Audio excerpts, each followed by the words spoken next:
What's up guys, it's me, Wallow Bomber, and today I will be doing another Kingdom Hearts discussion or Kingdom Hearts Explained video. In this Kingdom Hearts Explained video, I will be talking about Darkness. This is a two-part video along with my Light video, so if you haven't seen my Light video, go check it out after this. So, that being said, let's get into the video. So, what is Darkness, and what is it all about? Well, Darkness is one of the two main forces in the Kingdom Hearts universe. Like Light, it makes up one half of the universe. The first use of Darkness we see in Kingdom Hearts is with villains like Maleficent, Ansem, and Riku, as well as the creatures known as the Heartless, and since then it has been used in a multitude of different ways, more so than Light actually. When we see people like Maleficent use Darkness, we first see them manipulating and controlling the Heartless. This isn't just telling them what to do. We saw with Riku that he was able to change a Heartless's shape so it would look identical to Sora. So it's more so the complete manipulation of everything that has to do with the Heartless.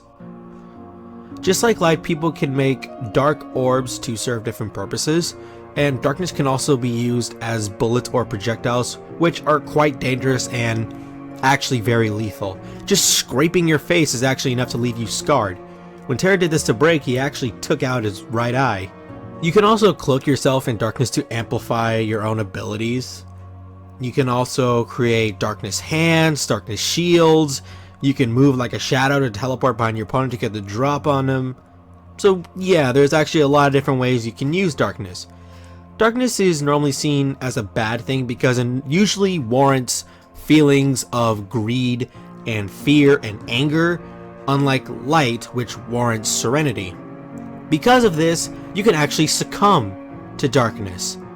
When you succumb to Darkness, your heart starts to leak out dark energy like an overflowing bathtub. This will keep happening until A, they learn how to control it, or B, they die. It was stated in Jiminy's journal that because of how Riku was letting the Darkness affect him and the way he was using it, the Darkness was eating away at his heart. Learning how to control the Darkness within you is actually a huge plus in terms of addition to skill. Darkness can also create sentient beings made of pure darkness. I'm of course talking about the Heartless. I will explain the Heartless in its own video, so hey, look out for that. It's also possible for Darkness to consume someone even if the Darkness is from an outside force. I'll note that you can be consumed by Light as well, but this only happens to beings who belong to the Dark Realm. Moving on, you can be consumed by Darkness in a number of ways. You can be attacked by Heartless, you could be attacked by someone else's dark attack, you could be in the realm of darkness for too long without any means to defend yourself, or you could travel in the lanes between. The lanes between are known to have darkness all over, and you normally don't travel in the lanes between because it's too dangerous unless you have your own darkness to travel from world to world, but even this is stated to have its own risk.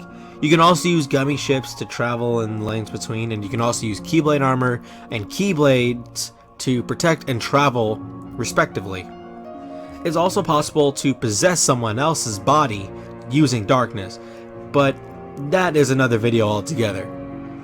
Just like Light, Darkness has its own realm, the Realm of Darkness.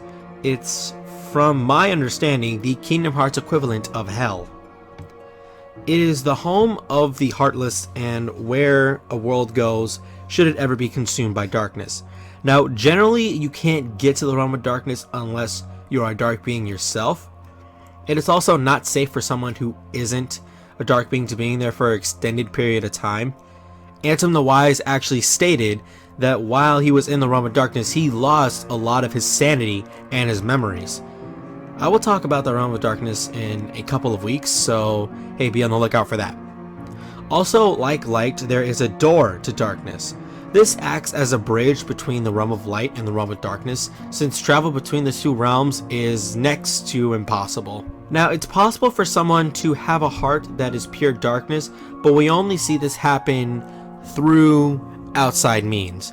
And by outside means, I mean something like taking out all the light in a person or taking out all the darkness in a person, and that darkness will form its own entity, or you completely overshadow all the light in your heart with darkness to make yourself a seeker of darkness like Xehanort. Well, that's really it, guys. Like I said in my light video, you sort of have to go based on what you see in the games and what you can look up a little bit when it comes to light and darkness. There really isn't too much stuff to go in depth on without being specific. So hope you guys enjoyed this. Hope you guys rate, comment, and subscribe. This has been Noir Low Bomber, and I'm out.